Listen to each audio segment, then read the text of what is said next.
Hello everyone, and welcome to Talk and Tell English channel. I'm Mark, your host, and today we're going to solve one of the most frustrating problems that English learners face everywhere. Mental translation. You know what I'm talking about. When someone asks you a simple question in English, what happens? First, you hear the English words. Then your brain quickly translates them into your native language. You think of your answer in your mother tongue. Then you struggle to translate that answer back into English. By the time you speak, the moment has passed and you feel embarrassed. Sound familiar? If you're nodding your head right now, this episode is for you. Today, I'm going to show you exactly how to break this translation habit and start thinking directly in English. Let's dive in. Why translation blocks your progress. First, let me explain why mental translation is holding you back. Think of your brain like a highway system. When you translate, you're taking the longest possible route to your destination. You start in English, exit to your native language, process everything there, then take another exit back to English. This creates what I call language traffic jams. Your thoughts get stuck. Your responses become slow. Your confidence drops. But native speakers? They have a direct highway from thought to English words. No exits. No detours. Just a smooth, fast journey. Here's what's really happening in your brain.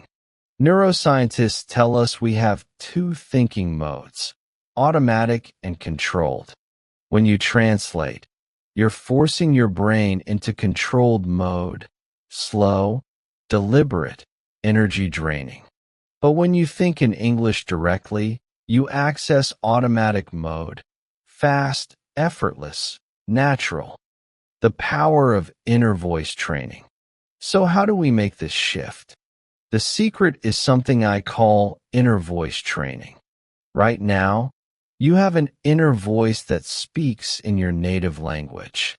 We need to gradually train a new inner voice that speaks in English.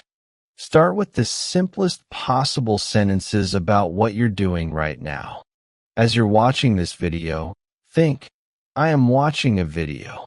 When you pick up your phone, I am picking up my phone. When you drink water, I am drinking water.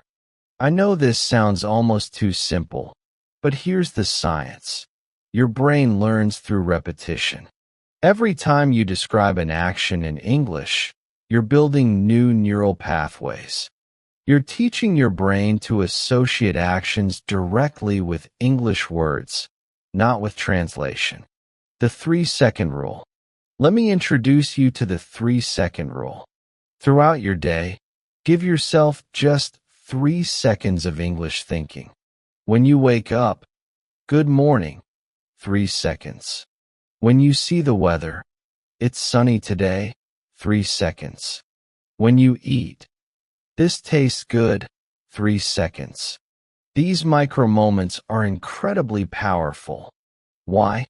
Because they're so short, your brain doesn't have time to translate. It has to respond directly in English. You're literally rewiring your thought patterns 3 seconds at a time. Create English bubbles. Now, here's a technique that changed everything for my students. I call it creating English bubbles. An English bubble is a specific time and place where only English exists in your mind. Start small. Choose one daily activity, maybe brushing your teeth. For those 2 to 3 minutes, think only in English. I am brushing my teeth. The toothpaste tastes minty. I need to brush longer. My teeth feel clean now. Once that becomes natural, add another bubble. Maybe your morning coffee, then your commute to work. Gradually, these bubbles will expand and connect, creating larger English thinking zones in your day. The stop and switch method. But what do you do when you catch yourself translating? Use the stop and switch method.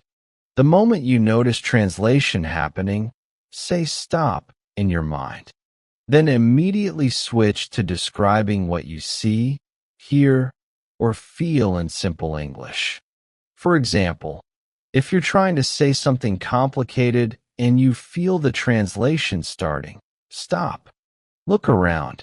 Say, I see a blue chair. I hear music. I feel warm. This resets your brain back to direct English thinking. Visual connection technique. Here's another powerful method, visual connection.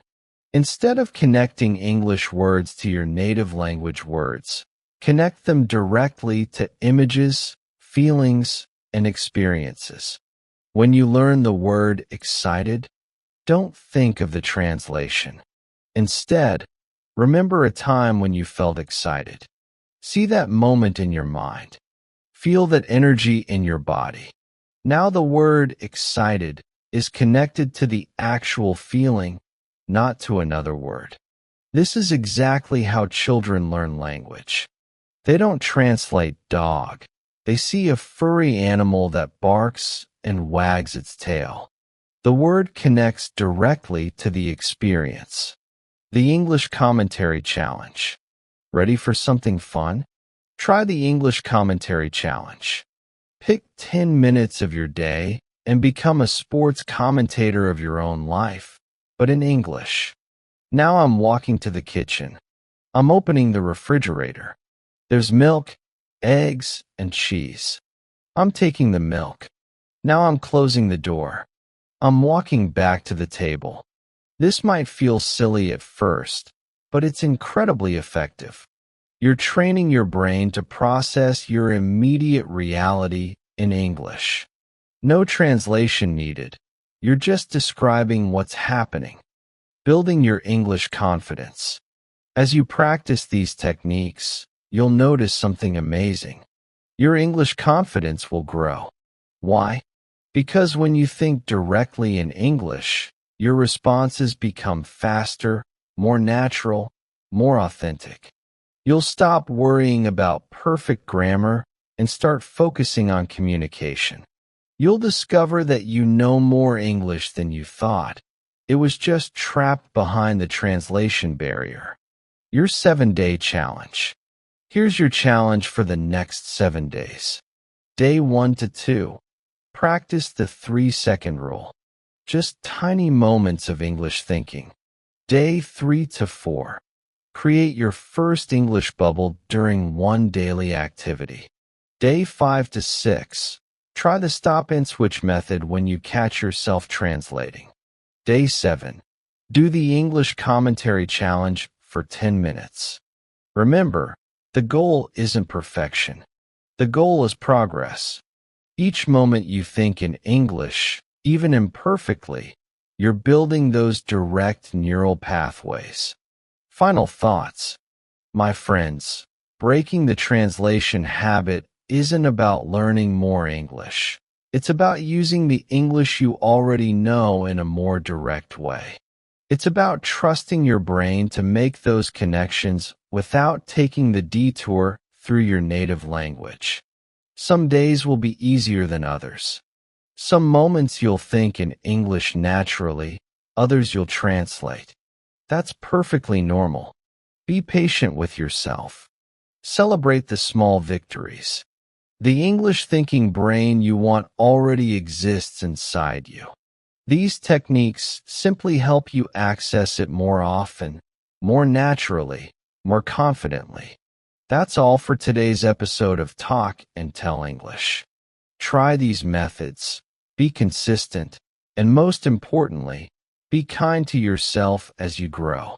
I'll see you in the next episode, and until then, keep thinking, keep practicing, and keep believing in your English journey. Goodbye.